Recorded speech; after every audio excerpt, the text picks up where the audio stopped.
Surah Yusuf dalam Al-Quran yang ada dengan kita ni adalah surah yang ke-12 tertib kitabinya. Bilangan ayatnya ada 111, bilangan rukuk 12. Makkiyah atau Madaniyah ini termasuk dalam surah Makkiyah. Tertib turun 53. Bilangan paragraf hanya ada 3 saja. Dia tidak semesti surah ni besar maka paragraf dia banyak, tak mesti. Boleh jadi 3 saja, boleh jadi 2 saja. Baik, kita tengok dulu mesej utama. Berita gembira untuk Rasulullah tentang baginda akan menguasai Mekah dan Islam akan berkuasa dengan sepenuhnya. 2. Orang-orang kafir Quraisy Mekah akan menjadi seperti saudara-saudara Yusuf yang kemudiannya mengharapkan belas kasihan. Itu cerita. Baik, paragraf yang pertama ayat 1 hingga 2 pendahuluan. Al-Quran diturunkan supaya manusia berfikir. Paragraf 2 ayat 3 hingga 101 kisah Nabi Yusuf. Kisah Nabi Yusuf ni panjang lah, kalau kita nak bincang panjang sangat lah. Memanglah menarik di celah-celah tu, tapi kita nak faham maksud surah. Apa di sebalik surah tu? Apa kaitannya dengan sirah Rasulullah sallallahu alaihi wasallam, dan apa kaitannya dengan kita? Paragraf 3 ayat 102 hingga 111 penutup. Baik, kita tengok ni.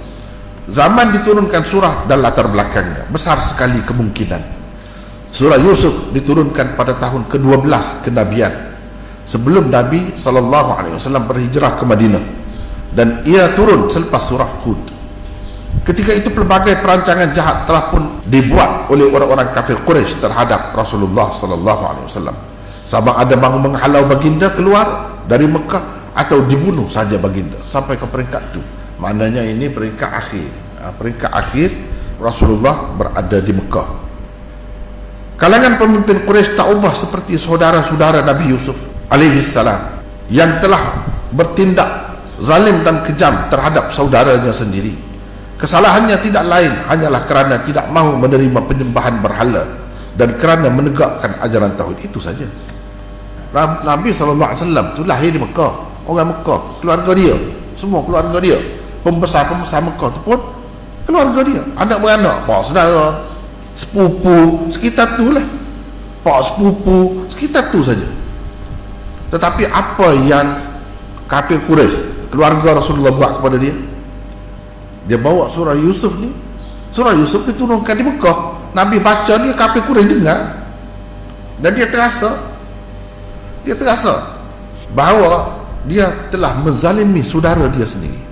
Seperti mana Nabi Yusuf, adik-beradik dia pergi campur dia dalam telaga, duduk situlah Nabi Yusuf, tak boleh nak naik tinggi, sehingga orang mari nak ambil air, terasa berat. Yusuf pegang situ, lalu naik, tengok-tengok budak.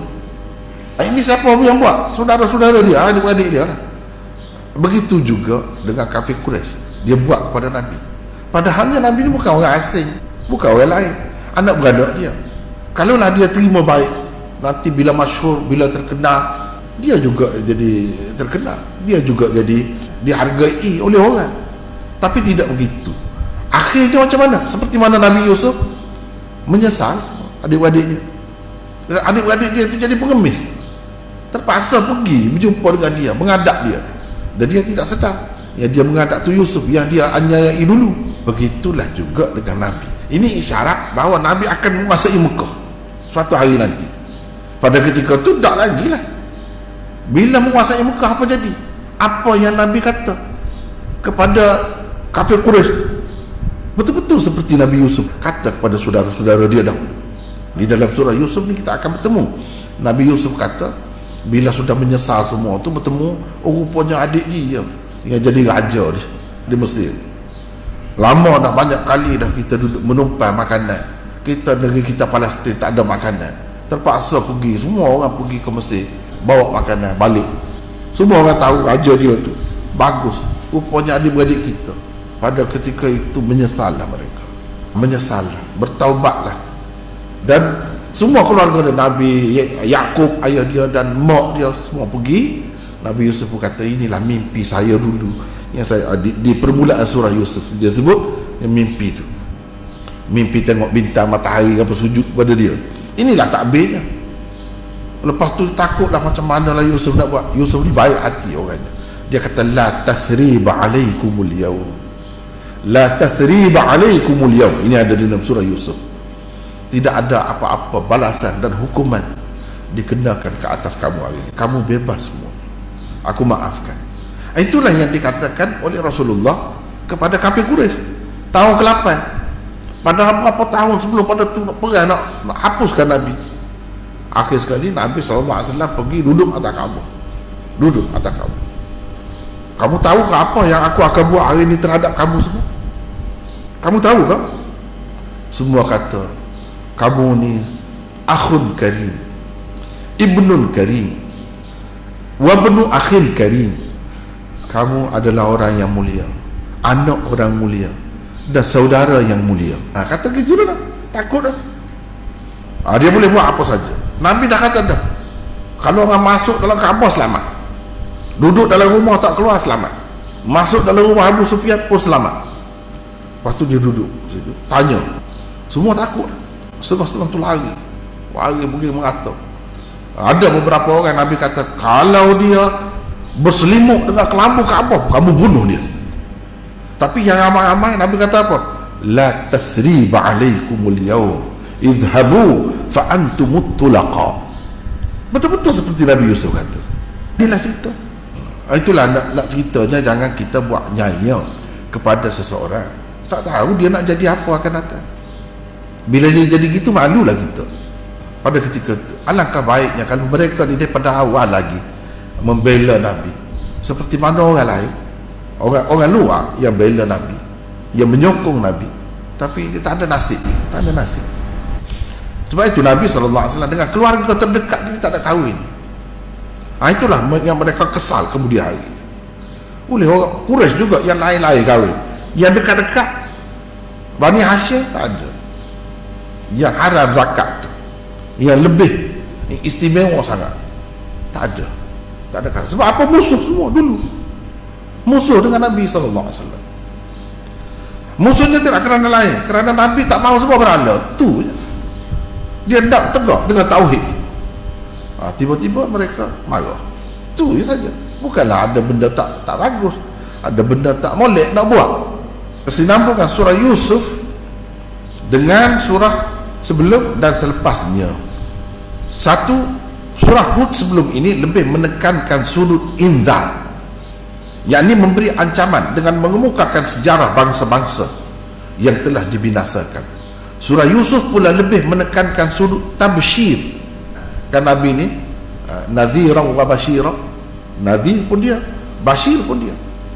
Ini sudut tafsir, lebih nampak sudut tabsyir, yakni menggembirakan, sudut menggembirakan, sudut memberi harapan kepada orang-orang yang bersabar menghadapi cabaran hidup. Di dalamnya juga dinyatakan tauhid sebagai ajaran yang benar dan syirik sebagai ajaran yang salah. Di dalam penjara pun Nabi Yusuf tetap menyeru orang ramai kepada ajaran tauhid. Begitu kuat ajaran tauhid. Semua nak ceritanya Nabi-Nabi mana pun memang memperjuangkan tauhid. Sampai dalam penjara pun dia duduk sebar tauhid lagi. Yang kedua, di dalam surah Ar-Ra'd selepas ni yang akan datang nanti, dikemukakan dalil-dalil akli dan afaqi untuk membenarkan ajaran tauhid dan membatalkan ajaran syirik. Mana dalil-dalil logik, dalil-dalil afaqi yang kita tengok di sekeliling kita, yang kita tengok di sekeliling kita, dalil-dalil di segenap pelosok alam, itu afaqi. Itu dalam surah Ra'd. Beberapa kata kunci dan tema utama surah. Setelah saudara-saudara Yusuf mengaku bersalah dan menyatakan penyesalan mereka, Nabi Ya'qub alaihissalam memohon istighfar kepada Allah. Sebab mereka ni Islam juga. Cumanya dia dengki, sifat dengki kepada sama adik-beradik, sesama adik-beradik, dengki. Walaupun saudara-saudara Yusuf telah berdengki kepadanya dan menzaliminya, setelah melalui pelbagai ujian, akhirnya Yusuf dikurniakan kuasa ketika berada di Mesir. Semua saudara-saudara Yusuf bersama anak isteri mereka dan kedua ibu bapa mereka kemudiannya berhijrah dari Palestin ke Mesir. Pada ketika itu saudara-saudara Yusuf mengaku bersalah. Mereka menyesal dan sangat malu atas perbuatan jahat mereka terhadap Yusuf. Dan akhir sekali Nabi Yaqub memohon keampunan kepada Allah. Ini dalam ayat 98. Qala sawfa astaghfiru lakum rabbi. Istighfar ni penting. Dalam surah sebelum ni kan istighfar juga. Surah ni tak habis lagi. Istighfar ni memang amalan Nabi-Nabi. Memang kamu salah lah, dulu kamu menipu aku. Kamu kata Yusuf kena makan ke serigala yang makan dia, bawa balik baju yang berdarah-darah. Kononnya Yusuf mati dah, kena makan ke serigala. Tak apalah, Nabi Yaqub pun istighfar, minta ampun kepada Allah untuk anak-anak dia tu. Dia ingat bahawa Tuhan ini huwal ghafurur rahim. Tuhan itu sifatnya maha pengampun lagi maha penyayang. Kesimpulannya ialah Allah dengan rahmat dan limpah kurnianya boleh mengampuni dosa manusia yang berasa bersalah dan menyesal atas perbuatan salahnya. Dua, di dalam surah Yusuf juga diperkenalkan Al-Quran. Al-Quran diturunkan dalam bahasa Arab supaya manusia dapat merenung dan berfikir tentang kandungannya, dan supaya orang-orang Arab terlebih dahulu memeluk agama Islam, dan kemudian melalui mereka sekalian penduduk dunia yang lain juga memeluk agama Islam. Itu caranya Allah SWT nak sebarkan agama ni. Dia tidak kata semua untuk sekalian alam, tidak. Dia pergi kepada satu bangsa dulu, bina, bentuk, didik, asuh bangsa itu sehingga dia jadi bangsa yang terpilih, bangsa yang sangat baik walaupun dahulunya teruk. Lepas tu bangsa inilah yang bawa agama ke dunia. Yang dahulu sebahagiannya itu munafik, berapa lama munafik, tapi lepas tu bertaubat. Dulu musuh Nabi, kemudian yang masuk Islam dan memperjuangkan Islam. Itu yang jadinya. Menerusi wahyu Al-Quran, Rasulullah telah mendapat perincian kisah Nabi Yusuf. Orang-orang Arab sebelum itu tidak mengetahui tentangnya. Ini sebagaimana yang tersebut di dalam ayat ini. Terusnya, kisah Yusuf dikemukakan supaya orang-orang musyrikin Mekah mengambil iktibar daripadanya, dan supaya orang-orang yang berfikiran, disebutkan ulul albab. Ulul albab disebut beberapa kali, dapat menerima Al-Quran yang diturunkan kepada Muhammad sebagai sebuah kitab yang membawa hidayat dan rahmat kepada manusia. Quran bukanlah sebuah kitab yang diada-adakan oleh Muhammad. Inilah dalam surah ni juga. Kemudian dalam surah Yusuf dapat seruan kepada tauhid dan juga supaya manusia beriman kepada hari kemudian. Yusuf ketika dalam penjara, dia kata kepada kawan-kawan dia kata dia telah meninggalkan satu kaum yang tidak percaya kepada tauhid dan hari kemudian. Lepas tu dia peliklah. Yusuf ni istimewa, salah satunya sebab dia pandai ilmu ta'bir mimpi. Allah SWT bagi kepada dia, la ya'tikuma, qala la ya'tikuma ta'amun turzaqanihi illa nabba'tukuma bita'wili qabla an ya'tiyakuma. Aku boleh cerita kepada kamu ta'bir mimpi ni segera.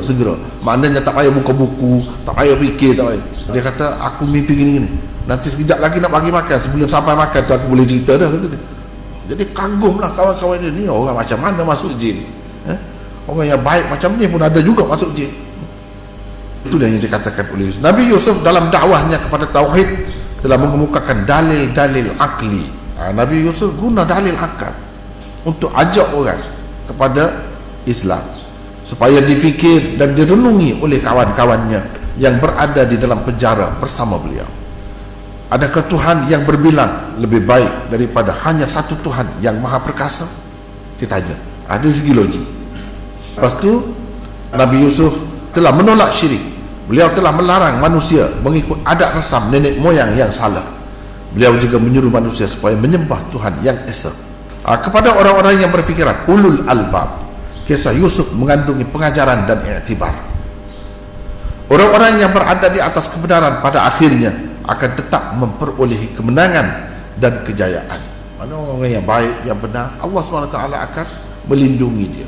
Cuba tengok kepada Nabi Yusuf, cuba tengok pada Nabi kita, walaupun di peringkat awal dia dimusuhi, tetapi kemudiannya dia dimuliakan oleh Allah. Itulah kesimpulannya dia sebut dalam ayat, laqad kana fi qasasihim ibratul liulil albab. Sesungguhnya pada kisah mereka itu, kisah Nabi-Nabi ini ada ibrah, ada pengajaran dan boleh diambil iktibar oleh orang-orang yang berakal, oleh orang-orang yang bijaksana. Di dalam surah Yusuf perkataan sabrun jamil 2 kali disebut. Ini juga kata kunci di dalam surah ini. Kena ingatlah, kalau 2 kali sebut ada benda itu. Nak cerita sabar ni sangat besar peranannya dalam kehidupan manusia.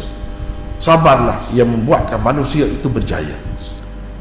Setelah mendengar cerita tentang kematian Yusuf, Nabi Yaqub berkata, semua ini adalah cerita yang dibuat oleh kamu. Sabar sajalah yang terbaik. Fasabrun jamil. Nabi Yaqub telah menjadikan Allah sebagai Tuhan yang diminta pertolongannya. Allahul musta'an, dia kata. Itu dalam ayat wallahul musta'anu ala ma tasifun. Itu dia menggambarkan Allah tempat minta pertolongan. Inilah yang kita baca di dalam apa? Al-Fatihah, wa iyyaka nasta'in. Nabi Yusuf minta dengan siapa? Tak ada minta dengan siapa-siapa. Dia tidak mengadu pada siapa. Dia minta dengan Allah supaya anak dia satu hari dipertemukan dengannya. Lepas tu anak dia seorang lagi hilang pula. Itu ceritanya. Ini cerita adik-beradik Yusuf yang lempar dia ke dalam telaga tu, kemudian bawa baju dengan darah yang palsu. Qala bal sawwalat lakum anfusukum amra, sampai hati kamu buat begitu terhadap saudara kamu. Nabi Yusuf kata, sabar sajalah. Kali yang kedua Nabi Yaqub mengucapkan perkataan yang sama ialah setelah beliau mendengar cerita anak keduanya yang bernama Binyamin ditahan di Mesir. Ini kan orang Yahudi pun nama Binyamin kan. Ini Binyamin. Ini sebab ni orang-orang Bani Israel semuanya, Bani Israel semuanya ditahan di Mesir. Ditahan oleh siapa? Oleh Nabi Yusuf lah. Sebab dia nak cari helah supaya ibu bapa dia dibawa mari. Kalau tidak, tak mari.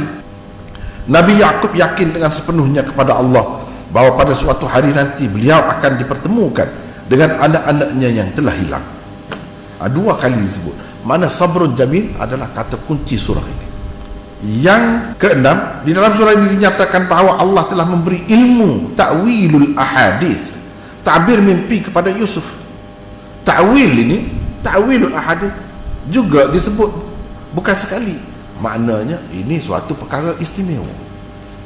Satu perkara istimewa. Manusia ni kadang-kadang dia ada suatu keistimewaan. Dengan sebab keistimewaan dia tu dia jadi tinggi, dia jadi orang lebih dengan sebab keistimewaan. Seperti Nabi Yusuf, dia ada kelebihan. Ini kelebihan dia, sehingga satu negara tu jadi selamat kerana ikut takbir mimpi dia. Sehingga raja pada masa kagum dengan dia. Orang lain semua kemarau, tak ada tanaman, pokok-pokok dia saja ada. Dengan sebab apa? Dengan sebab ikut cakap Yusuf lah. Jadi Yusuf ni pandai ilmu takbir mimpi. Orang yang pandai ilmu takbir mimpi, pandai betul, itu satu keistimewaan. Dia boleh jadi sebagai raja kemudiannya. Dia banyaklah contoh-contoh dalam dunia. Satu contoh yang dunia biasa lah, dunia biasa. Orang kalau ada satu kelebihan, misalnya apa nama tu, bekas presiden India yang Islam dulu, yang bapak nuklear India, Abdul Kalam nama dia. Abdul Kalam tu saintis yang masyhur, dan dialah bapak nuklear India. Bapak nuklear India dialah Islam juga. Di Pakistan tu Dr. Abdul Qadir Khan, itu pun bapak nuklear di Pakistan, di Islam kedua-dua. Abdul Kalam ni akhirnya oleh kerana pengaruh dia sangat kuat dan orang kagum sangat dengan dia dengan sebab kelebihan dia tu sebagai saintis, akhir sekali dia jadi presiden. Itulah ceritanya. Dunia biasa begitu. Manusia ni bila ada satu kelebihan, dan kelebihan itu sangat dikagumi, yang membuatkan negara dia itu disegani, dia akan diberi kuasa, dapat kuasa juga. Itu contohlah, contoh. Nabi Yusuf ni macam itu juga. Wa kadzalika makkanna li Yusuf fil ard wa linu'allimahu min ta'wilil ahadith. Nabi Yusuf telah mentadbir mimpi 2 orang kawan penjaranya sebelum lagi makanan dibawakan kepada mereka. Dia takbir yang ni gini, yang ni betul-betul berlaku macam tu. Lepas tu bila ayah bertemu dengan ayah dia, dengan keluarga dia, dia kata, ya abati hadha ta'wilu ru'yaya min qabl. Wahai ayanda, inilah takwil mimpi saya dahulu. Inilah tabir mimpi saya dahulu, sekarang sudah jadi kenyataan. Qad ja'alaha rabbi haqqa, Tuhanku telah menjadikannya kenyataan. Nabi Yusuf adalah seorang yang sangat bersyukur kepada Allah. Allah telah mengurniakan kerajaan kepadanya selain memberi kemahiran dalam ilmu takbir mimpi. Beliau sentiasa berdoa dengan berkata, Engkaulah pelindungku di dunia dan di akhirat. Biarlah aku mati sebagai seorang muslim, dan Engkau letakkanlah aku bersama golongan orang-orang yang saleh. Itu doa dia. Ini doa. Anta waliyyi fid dunya wal akhirah, tawaffani musliman wa alhiqni bis salihin. Ini doa Nabi Yusuf. Kita nak doa ni pun bagus. Ini doa daripada Quran. Di sini disebut ta'wilil ahadith. Jadi beberapa kali sebut. Bermakna ta'wilul ahadith, kata kunci surah ni yang tidak disebut di lain. 7. Seruan Islam kepada orang-orang kafir Quraisy. Rasulullah SAW diperintahkan supaya berkata dengan terus terang kepada orang-orang kafir Quraisy bahawa Allah Maha Suci daripada segala sekutu. Sikap mereka terhadap baginda tak ubah seperti sikap saudara Yusuf terhadapnya. Sebagaimana Yusuf, Rasulullah SAW dan para sahabat yang beriman kepadanya membawa ajaran agama secara jelas dan terbuka. Ad'u ila Allah ala basiratin ana wa man ittaba'ani. Dengan sebab itu Nabi terus terang kata gini, tak betul yang kamu buat ini. Bagi hujah-hujah, bagi dalil-dalil kepada mereka. Ini ada di dalam surah ni lah, dalam surah ni.